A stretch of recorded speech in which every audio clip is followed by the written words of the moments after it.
इस कहानी की शुरुआत में हमें बेकी नाम की एक लड़की को दिखाया जाता है जो माउंटेन क्लाइंबर है। उसकी अभी अभी डैन से शादी हुई है। डैन भी एक माउंटेन क्लाइंबर है। इन दोनों को ही पहाड़ों पर चढ़ने का शौक है और इस वक्त भी ये पहाड़ों के ऊपर चढ़ रहे होते हैं। बेकी के साथ उसकी दोस्त भी होती है और अब डैन जब ऊपर चढ़ रहा होता है तभी उसे एक घोंसला दिखता है और जब वो उसके अंदर हाथ डालता है तो उसके अंदर का पक्षी उड़ जाता है, जिस वजह से डैन का बैलेंस बिगड़ जाता है और वो ऊपर से नीचे गिर जाता है।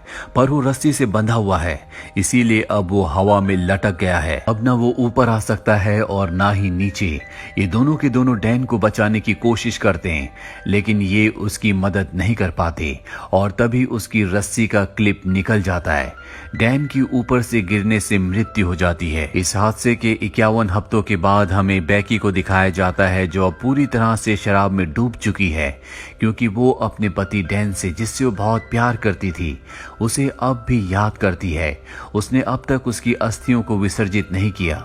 उसकी अस्थियां अब भी उसके पास हैं। बेकी की जिंदगी में अब उदासी के अलावा कुछ भी नहीं है और बेकी के पास एक बार फिर से उसकी वही दोस्त आती है जो उस वक्त उसके साथ थी जब डैन ऊपर से नीचे गिरा था। उसकी दोस्त का नाम हंटर होता है। हंटर बेकी को देखकर बहुत खुश होती है। जब उसे पता चलता है कि बेकी ने अपनी जान लेने की भी कोशिश की तो वो बेकी से कहती कि हमें दोबारा से क्लाइंबिंग करना चाहिए और इसके बाद वो अपने मोबाइल पर उसे एक टावर दिखाती है जो कि टीवी टावर है। ये टावर एक ऐसे भीड़ में होता है जहाँ पर इंसान बहुत कम जाते हैं और इस टावर की ऊंचाई होती है 2000 फीट। हालांकि बेकी इस जगह नहीं जाना चाहती और जब उसकी दोस्त हंटर कहती है कि उस टावर के ऊपर चढ़ने के बाद तुम डैन की राख को वहां से उड़ा देना, इससे उसकी आत्मा को शांति मिलेगी, तो बेकी मान जाती है और अभी दोनों के दोनों उस भीड़ में पहुंच जाते हैं। यहाँ पर ये वीडियोस बना रहे होते हैं, फोटोज खींच रहे होते हैं और हंटर उन वीडियोस को और फोटोज को अपने इंस्टाग्राम पर अपलोड कर रही होती है। अभी देखते हैं कि टावर इनके सामने है जो आसमान की गहराइयों के अंदर जा रहा है, क्योंकि इसकी ऊंचाई बहुत ज्यादा है। आज से पहले इन्होंने कभी भी इतनी ऊंचाई तक चढ़ने की कोशिश नहीं की। इन दोनों को डर तो लग रहा होता है पर अब ये धीरे धीरे ऊपर चढ़ना शुरू कर देते हैं। बेकी का डर ज्यादा होता है क्योंकि उसे पता है कि ये लोहा जिससे टावर बना है वो बहुत पुराना है। उसकी आवाज उसे लगातार आ रही होती है और धीरे धीरे वो भी हंटर के पीछे ऊपर चढ़ रही होती है और जब वे आधे टावर तक पहुंच जाते हैं तो इन्हें एहसास होता है कि यहाँ पर हवाएं बहुत तेज है। ये हाइट इतनी होती है जितनी आईफिल टावर की है, यानी लगभग पूरे 1000 फीट। अभी लगातार ऊपर चढ़ना शुरू कर देते हैं और जब बेकी नीचे देखती है तो उसे डर लगना शुरू हो जाता है क्योंकि उसने पिछले 1 साल से क्लाइंबिंग नहीं की। लगातार ऊपर चढ़ते हुए अब ये टॉप तक पहुंचने वाले होते हैं। तभी बेकी सीढ़ी पर पैर रखती है और वहां से एक स्क्रू गिर जाता है जिसके बारे में इन्हें पता नहीं चलता। अभी दोनों के दोनों 2000 फीट यानी कि टावर के ऊपर तक पहुंच चुके हैं, जहां से इन्हें दुनिया बहुत अलग दिख रही होती है। इतनी हाइट पर चढ़ने के बाद, एक टारगेट को अचीव करने के बाद अब बेकी को भी अच्छा लग रहा होता है। ये दोनों के दोनों यहाँ पर एंजॉय करते हैं, बहुत सारी फोटोज क्लिक करते हैं। साथ ही हंटर जो ड्रोन कैमरा अपने साथ यहाँ पर लाई होती है उसे वो अपनी वीडियोस भी बनाती है ताकि इंस्टाग्राम पर अपलोड कर सके। ये दोनों के दोनों बहुत खुश हैं। हंटर इतनी एक्साइटेड होती है कि वो टावर से लटक जाती है और बेकी को उसकी फोटोज क्लिक करने को कहती है। इसके बाद वो बेकी को भी ऐसा करने को कहती है। बेकी भी उसके कहने पर ऐसा करती है और अब ये दोनों के दोनों बहुत खुश हैं। इसके बाद बेकी डैन की राख को यहाँ से हवा में उड़ा देती है जिससे उसे तसल्ली मिलती है। ये दोनों के दोनों बहुत इमोशनल हो जाते हैं, लेकिन बेकी फाइनली अब डैन को अलविदा कह चुकी है, यानी कि अब उसकी जिंदगी की एक बार फिर से शुरुआत हो गई। अब ये दोनों के दोनों अपना सामान पैक करके नीचे जाने की तैयारी करते हैं। सबसे पहले बेकी नीचे उतरती है पर तभी वो स्क्रू जो कि निकल गया था उस जगह से लेडर टूट जाती है। बेकी हवा में लटक जाती है पर रस्सी की वजह से वो जमीन पर नहीं गिरती, जिसके बाद हंटर उसे वापस ऊपर खींच लेती है। लेकिन बेकी के पास जो बैग था जिसके अंदर इनके खाने पीने की चीजें थी वो नीचे डिश पर अटक जाता है, जहां तक पहुंचना लगभग पूरी तरह से नामुमकिन है। ये अपने मोबाइल्स को भी चेक करते हैं लेकिन यहाँ पर इतनी ऊंचाई पर कवरेज नहीं होता, यानी कि ये दोनों के दोनों अब 2000 फीट की ऊंचाई पर फंस चुके हैं। यहाँ दूर दूर तक कोई भी नहीं होता।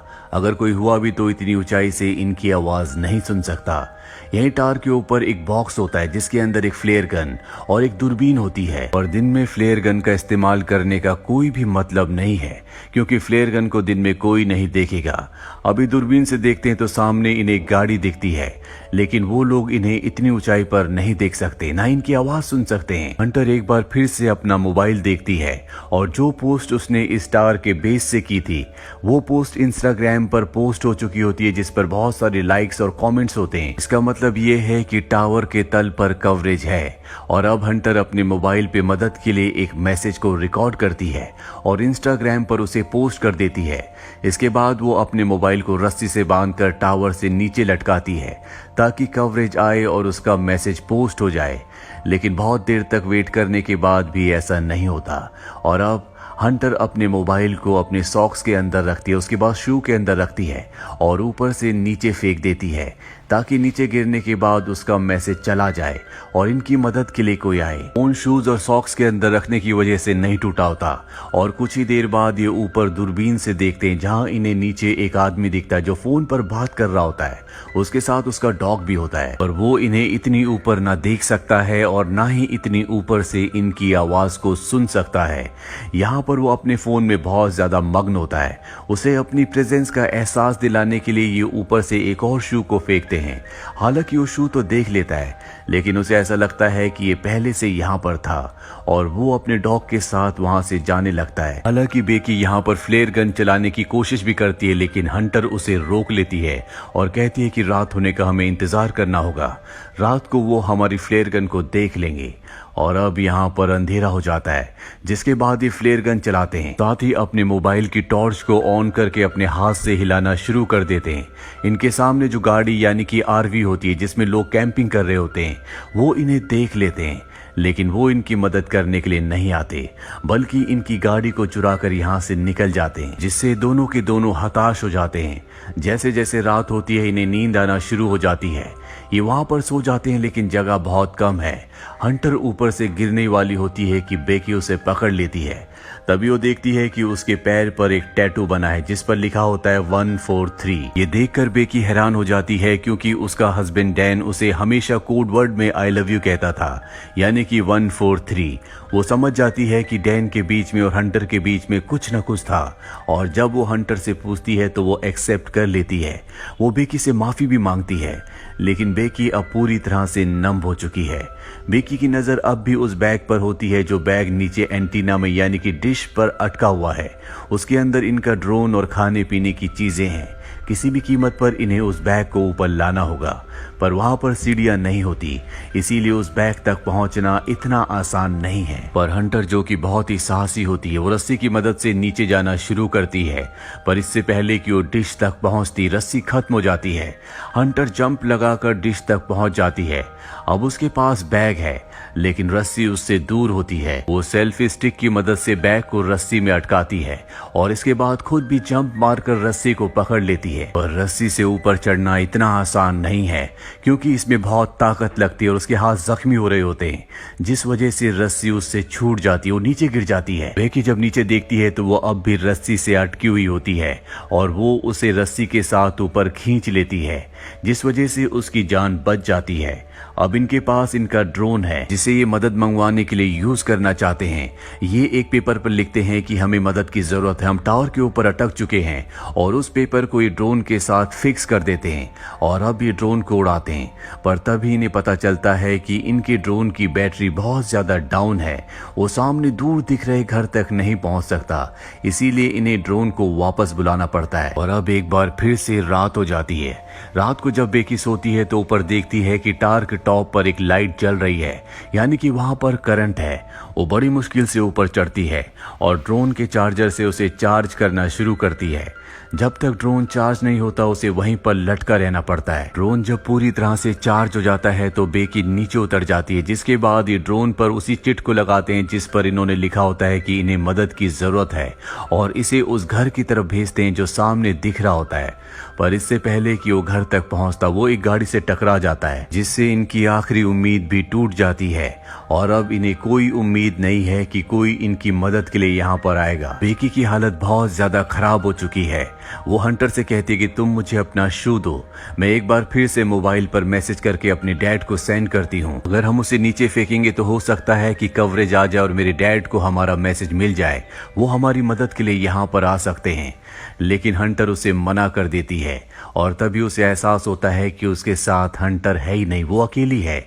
दरअसल जब हंटर नीचे बैग लेने के लिए गई थी तो सच में ऊपर आते हुए उससे रस्सी छूट गई थी, जिससे उसकी मृत्यु हो गई थी और अब भी उसकी बॉडी डिश के ऊपर होती है।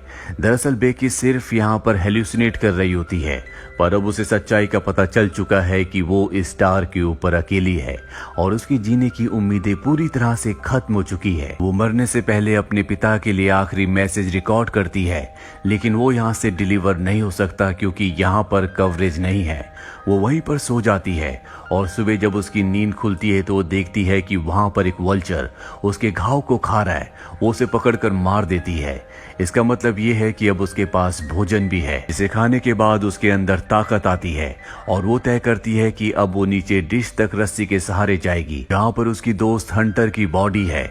बड़ी मुश्किल से वो रस्सी से नीचे उतरती है और हंटर की बॉडी तक यानी कि डिश तक पहुंच जाती है, जिसके बाद वो हंटर के शू के अंदर अपने मोबाइल को रखती है और उसे हंटर की बॉडी के साथ फिक्स कर देती है। वो हंटर को सॉरी कहती है और इसके बाद वो हंटर की बॉडी को शू के साथ नीचे फेंक देती है ताकि सेल फोन डिस्ट्रॉय ना हो। दरअसल पिछली बार जब इन्होंने शू के साथ सेल फोन को नीचे फेंका था तो वो डिस्ट्रॉय हो गया था, जिस वजह से इनका मैसेज कभी डिलीवर हुआ ही नहीं। और अब जबकि उसने बॉडी के साथ शू के अंदर मोबाइल को डालकर नीचे फेंका है तो वो पूरी तरह से सुरक्षित रहेगा। दरअसल टार के ऊपर कवरेज ना आने का ये भी कारण होता है कि यहाँ पर इसके अपने इतने सिग्नल होते हैं कि वो दूसरे सभी प्रकार के सिग्नल्स को ब्लॉक कर रहा होता है। एक बार फिर से रात हो जाती है और बेकी के फादर यहाँ पर आ जाते हैं। वो देखते हैं कि टार के आसपास भीड़ है और वहां पर बेकी की डेड बॉडी है जिसे पुलिस ले जा रही है। ये देखकर वो पूरी तरह से टूट जाते हैं क्योंकि वो अपनी बेटी से बहुत प्यार करते हैं। पर तभी वो देखते हैं कि पीछे बेकी खड़ी है जो पूरी तरह से ठीक है, उसके साथ डॉक्टर्स भी होते हैं। वो बेकी को अपने गले से लगा लेते हैं और इस तरह से बेकी की जान बच जाती है। तो ये थी पूरी कहानी फिल्म फॉल की। ये फिल्म ईयर 2022 में रिलीज हुई थी। IMDb पर इसकी रेटिंग है 6.4। उम्मीद करते हैं कि ये कहानी आपको पसंद आई होगी।